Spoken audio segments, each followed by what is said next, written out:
नमस्कार दोस्तों मैं प्रभु यादव स्वागत करता हूं आपके अपने चैनल प्रभु यूपीपी हिंदी में। दोस्तों आज हम हिंदी के अंतर्गत काल को पढ़ेंगे। दोस्तों काल एक बहुत ही महत्वपूर्ण टॉपिक है। इसको हम जो है एक ही वीडियो में समाप्त करेंगे। आप जानते हैं कि काल का मतलब क्या होता है। काल का जो अर्थ होता है वो होता है समय। काल को हम क्या कहते हैं? समय कहते हैं। काल का जो शाब्दिक अर्थ है वो है समय। और मैं बता दूं जो काल है वो 3 प्रकार से हम विभाजित करते हैं। कौन कौन से काल होते हैं? ठीक, ये देख लेते हैं सबसे पहले और फिर उसके बाद उनके प्रकारों को देखेंगे। देखिए काल जो है हमारा पहला जो है वो है वर्तमान काल, दूसरा है भूतकाल और तीसरा है भविष्यकाल। ठीक है, जो वर्तमान काल है हमारा इसके कुल 5 प्रकार होते हैं और भूतकाल के हमारे 6 प्रकार होते हैं और भविष्य काल के हमारे 3 प्रकार होते हैं। ठीक है, अब बारी बारी करके हम तीनों के ही ये जो 5 और 6 और जो 3 आपको दिख रहे हैं प्रकार, इनको हम समझते हैं। कुछ बच्चे कहेंगे कि सर काल की परिभाषा क्या होती है? तो काल की परिभाषा इस तरीके से आप समझ सकते हैं कि क्रिया का वह रूपांतरण जिसके माध्यम से क्रिया के व्यापार के समय का पता चलता है। इसको आप सीधे सीधे तौर पर ऐसे समझिए, क्रिया का वह रूप जिससे हमें समय का बोध हो। ठीक है, कि वो वर्तमान में हो रहा है, भूत में हो रहा है या फिर भविष्य में होने वाला है, उसे ही हम काल कहते हैं। ठीक है ना, ये हमारा क्रिया से पता चलता है। चलिए अगला हम जो है कि हमारा जो पहला जो है वो है वर्तमान काल। वर्तमान काल आपको मैं बता दूं इसके कुल 5 प्रकार होते हैं। कौन कौन से? पहला हमारा सामान्य वर्तमान काल,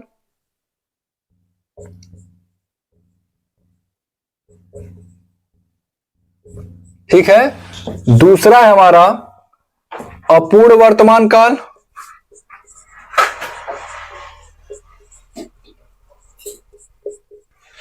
तीसरा है हमारा पूर्ण वर्तमान काल, चौथा है हमारा संदिग्ध वर्तमान काल और 5वां है हमारा संभाव्य वर्तमान काल। ठीक है, अब बारी बारी करके समझते हैं। सामान्य वर्तमान काल को सबसे पहले देखते हैं कि क्रिया का वर्तमान समय में होना। आप कह सकते हो कि कोई वाक्य है, ठीक है, कोई वाक्य दिया हुआ है, उसमें क्रिया के वर्तमान समय में होने का जब बोध हो रहा हो तो वही हमारा क्या कहलाता है? आपका सामान्य वर्तमान कहलाता है। ठीक है ना, जैसे एग्जाम्पल तौर पे देखिए, मैं खाता हूं, मैं खाता हूं, ठीक है, या फिर राम खेलता है। ठीक है, या एक और एग्जाम्पल ले सकते हैं कि श्याम पढ़ता है। ठीक, ये हमारा जो है, ये जो हमने 3 एग्जाम्पल लिए हैं, ये जो है वर्तमान समय में जो है काम के पूरा होने का बोध करा रहा है और सामान्य तरीके से। ठीक है ना, अब देखिए जो हमारा दूसरा है वो है अपूर्ण वर्तमान काल। अच्छा, सामान्य वर्तमान काल का जो आपको देखना है, इसको पहचानने का जो सबसे अच्छा तरीका है, ता है, ती है, ते है, इस तरीके से जब आते हैं अंत में, जैसे देख रहे हैं ना, ता हूं, है ना, ता है, इस तरीके से जब अंत में ता है, ती है, ते है आते हैं तो वो हमारा सामान्य वर्तमान काल में होता है। अब अपूर्ण वर्तमान काल को देख लेते हैं, जैसे मैं खा रहा हूं, राम खेल रहा है, ठीक है ना, श्याम पढ़ रहा है। तो ये सभी क्या है? देखिए मैं खा रहा हूं, मैं खत्म नहीं किया हूं, मैं अभी खा रहा हूं, मतलब अभी खा ही रहा हूं। काम अभी अपूर्ण है, पूरा नहीं हुआ काम। उसी तरीके से राम खेल रहा है, राम अभी खेल ही रहा है, राम खेल नहीं चुका है, राम अभी खेल रहा है। उसी तरीके से श्याम पढ़ रहा है, तो श्याम अभी जो है वो काम समाप्त नहीं किया है, यानी अपूर्ण वर्तमान काल को आप इस तरीके से पहचान सकते हैं, जहां पे रहा है, रही है, रहे हैं, इस तरीके से जब आता है तो वहां पे हमारा अपूर्ण वर्तमान काल होता है। अब पूर्ण वर्तमान क्या होता है कि जिसके माध्यम से वर्तमान समय में काम के पूरा होने का बोध जो है वो होता हो। इस समय बोध ना हो, वर्तमान समय में ये काम पूरा नहीं हो रहा है, ये भविष्य में हो सकता है, आने वाले में हो जाए, लेकिन वर्तमान में तो नहीं हो रहा भैया, काम अभी अपूर्ण है, तो अपूर्ण वर्तमान काल में चला गया। अब पूर्ण वर्तमान काल को ऐसे समझिए कि काम जो है आपका वर्तमान में ही पूरा होगा, इसीलिए तो इसके आगे पूर्ण वर्तमान काल लगा हुआ है। तो काम जो है यहां पे वर्तमान में ही पूरा होगा। जैसे आप कह सकते हैं कि मैंने खाना खाया है, राम ने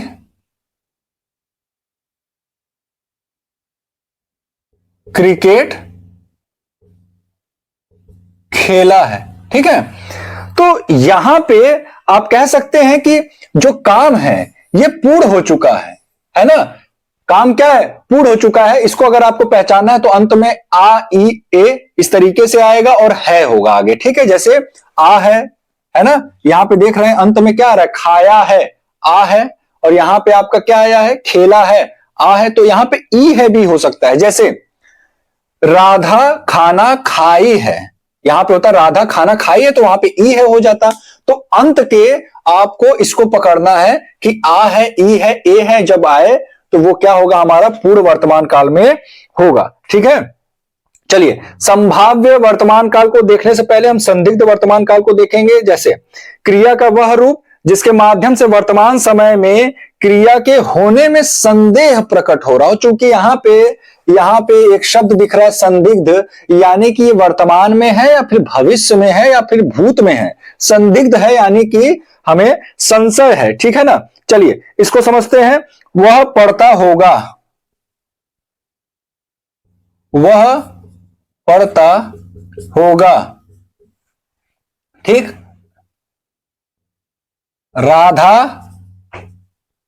नाचती होगी। तो यहां आप देख रहे हैं ना, मैं बोला कि वह पढ़ता होगा, मैं क्लियर नहीं हूं, यहां पे संदिग्ध है, वो पढ़ चुका भी होगा और पढ़ने वाला भी होगा, लेकिन ये कह रहा है वहां वह पढ़ता होगा, तो ये कहां जाएगा हमारा संदिग्ध वर्तमान काल में। जैसे राधा नाचती होगी, तो राधा नाचती होगी, वो नाच चुकी भी होगी और नाचने वाली भी होगी, और इसीलिए जो है यहां पे आप देख रहे हैं राधा नाचती होगी, इसको हम जो है इसमें रखे हैं तो संदिग्ध वर्तमान काल में। इसमें अगर आपको पहचानना है तो लास्ट में आपको देखना है ता होगी, सॉरी ती होगी, ता होगा। ठीक है ना, इस तरीके से जब आपको अंत में दिखे तो ये क्या हो जाएगा हमारा, यहां आएगा संदिग्ध वर्तमान काल में। अच्छा, इस समय देखना है आपको ता है,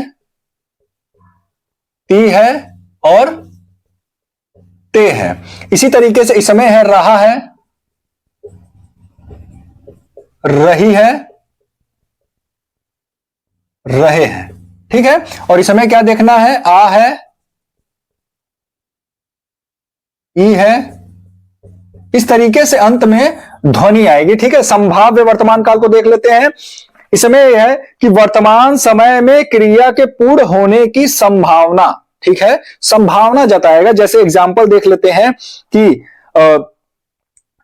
वे गए होंगे। ठीक है, वे गए होंगे, राधा खाई होगी। अब यहां पे होंगे और होगी देख करके बहुत लोग इसको क्या गलती करते हैं कि इसको जो है भविष्य काल में जो है टिक करके चले आते हैं, यहां पे गलत हो जाएगा आपका। ठीक है, इसमें बहुत एक छोटा सा अंतर है कि गए होंगे जब आपका ए होंगे, ठीक है, ई होंगी, इस तरीके से जब अंत में आए तो ये किसमें चला जाएगा आपका संभाव्य वर्तमान काल में। मतलब कि एक संभावना, वहां पे एक संभावना प्रकट होगा। जब भी आप वाक्य को पढ़ेंगे वे गए होंगे, एक संभावना है कि वे गए होंगे, है ना, राधा खाई होगी। ठीक है, अच्छा ऊपर में क्या है, देखिए ऊपर में भी होगा और होगी है, लेकिन ध्यान दीजिएगा ऊपर में ता होगा और ती होगी है, यहां पे ए होंगे, लास्ट में देखिए गए होंगे, खाई होंगी, ठीक है ना। तो इस तरीके से आपको छोटी छोटी चीजों को पकड़ना है। चलिए यहां पे हमारा वर्तमान काल समाप्त होता है। अब हम देखते हैं भूतकाल को। तो इसके परिभाषा को सबसे पहले देख लेते हैं। भूतकाल की परिभाषा कि क्रिया के जिस रूप से, है ना, क्रिया के जिस रूप से वाक्य के भूतकाल में होने का बोध होता हो, ठीक है ना। क्रिया के जिस रूप से वाक्य के भूतकाल में होने का बोध होता हो वह हमारा भूतकाल कहलाता है। या फिर आप कह सकते हैं कि क्रिया के जिस रूप से काम के समाप्त या फिर बीत जाने का बोध होता हो वह क्या होता है, हमारा भूतकाल में होता है। सबसे पहला हमारा आता है सामान्य भूतकाल। सबसे पहला है सामान्य भूतकाल। सामान्य भूतकाल को देख लेते हैं कि क्रिया का बीते हुए समय में समाप्ति का बोध कराना ही जो है, किसी वाक्य का क्रिया द्वारा बीते हुए समय में समाप्ति कराना ही जो है वो क्या कहलाता है, सामान्य भूतकाल कहलाता है। जैसे आप कह सकते हो कि वह उसने खाया, ठीक है, क्या होगा, उसने खाया। या लिख लेते हैं राधा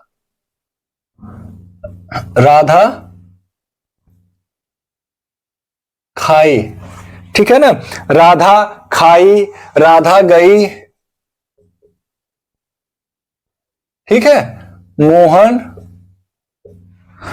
मोहन आया। इस तरीके से लास्ट में आपको आ ई ए की ध्वनि आती हो, क्या, आ ई ए की जब ध्वनि आए तो वो हमारा किसमें चला जाएगा, सामान्य भूतकाल में चला जाएगा, ठीक है। चलिए दूसरा हम देखते हैं। दूसरा हमारा आसन्न भूतकाल।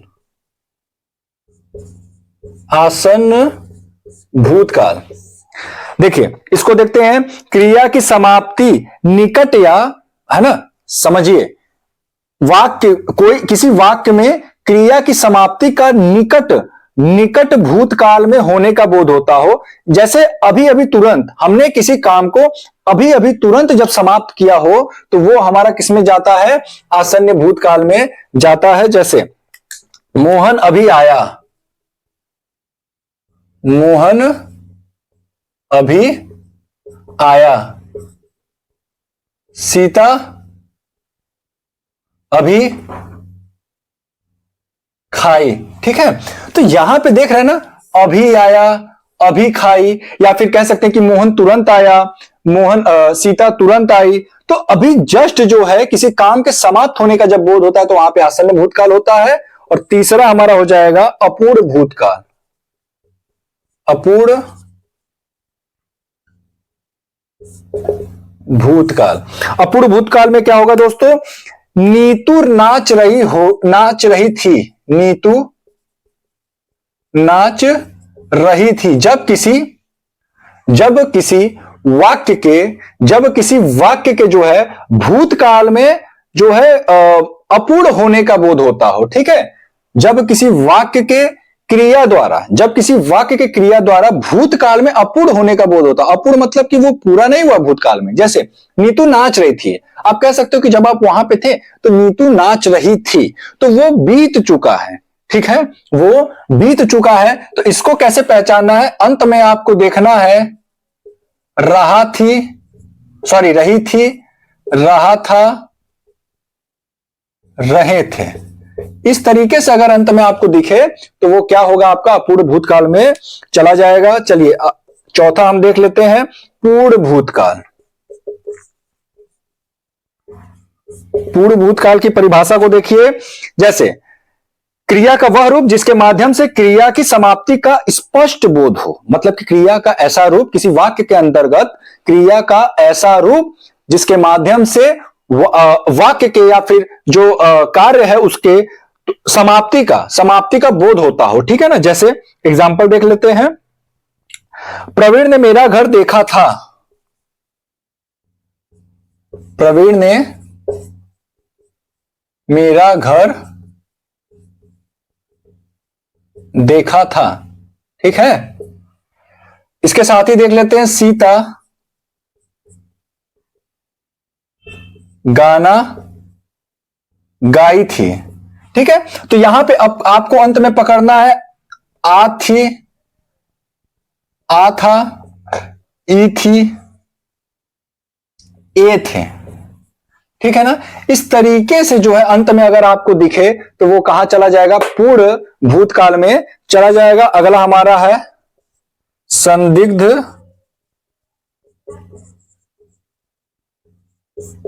भूतकाल। संदिग्ध भूतकाल में इस समय जो है काम के पूरा होने में एक संशय होगा। जैसे आप इसके अगर परिभाषा को ध्यान दें तो क्रिया का वह रूप जिसके माध्यम से क्रिया का बीते समय की समाप्ति होने में संदेह प्रकट होता हो। ठीक है, जैसे एग्जाम्पल के तौर पे आप देखते हैं कि शायद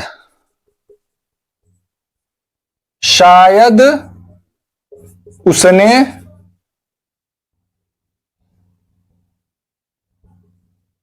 नहाया होगा। ठीक है ना, शायद उसने नहाया होगा, या फिर राम शायद गाया होगा। अब यहां पे आप कहेंगे भाई होगा होगा है तो ये तो भूतकाल में जाएगा, भविष्य काल में जाएगा। नहीं, ऐसा जरूरी नहीं है। ठीक है ना, यहां पे आ होगा, ई होगी। ठीक है, अगर यहां पे सीता होती तो सीता शायद गाई होगी। तो इस तरीके से जब आए अंत में आ होगी, क्या होगा, आ होगा या फिर ई होगी, है ना, इस तरीके से ए होंगे। ऐसे जब अंत में आए तो वो हमारा संदिग्ध भूतकाल में चला जाता है। अगला हमारा है हेतु मद भूतकाल। हेतु मद भूतकाल में क्या होगा, जैसे क्रिया का वह रूप जिसके माध्यम से यह पता चलता है कि क्रिया भूतकाल में समाप्त हो सकती थी।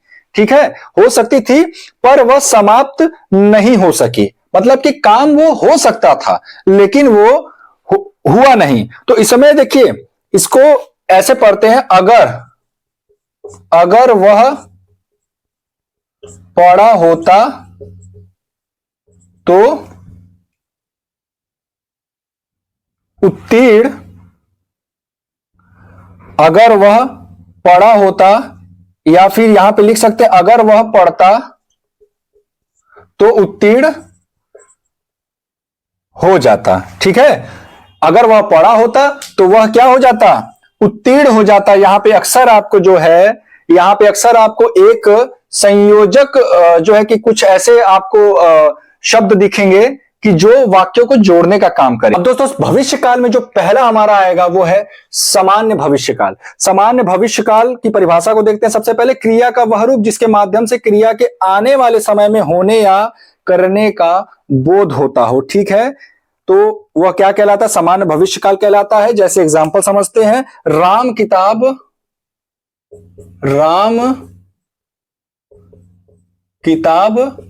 पढ़ेगा, सीता बैडमिंटन खेलेगी। यानी कि खेला नहीं है इन्होंने खेला नहीं है। अच्छा एक चीज देखिएगा, यहां पे आपको केवल ना लास्ट में गा गी गे ऐसे दिखेगा आपको। यहां पे कुछ किसी प्रकार का भी, ठीक है ना, किसी भी प्रकार का आपको एक जो ध्वनि आता था कि खेलता होगा या फिर खेली होगी, इस तरीके से नहीं दिखेगा। ठीक है, तो यहां पे आपको क्या दिखेगा, सीधे सीधे खेलेगी पढ़ेगा, मतलब डायरेक्ट बात करेगा कि हाँ ये बिल्कुल कंफर्म कर देगा कि ये जो है ये आने वाले भविष्य में जो है होगा और सामान्य तरीके से होगा। तो ये हमारा क्या कहलाएगा, सामान्य भविष्य काल कहलाएगा। अच्छा दूसरा जो है हमारा वो है संभाव्य भविष्य काल। ठीक है, संभाव्य भविष्य काल क्या कहता है, क्रिया का वह रूप जिसके माध्यम से क्रिया का आने वाले समय में होने या करने की संभावना जो है होती हो। जैसे एग्जाम्पल के माध्यम से समझेंगे तो चीजें जो है ज्यादा समझ में आएगा। जैसे लगता है वह चला जाएगा। ठीक है, लगता है वह चला जाएगा, लगता है वह चला जाएगा, अभी गया नहीं है, अभी वह गया नहीं, एक संभावना व्यक्त कर रहा है कि लगता है वह चला जाएगा। ठीक है, आगे लिख सकते हैं कि शायद वह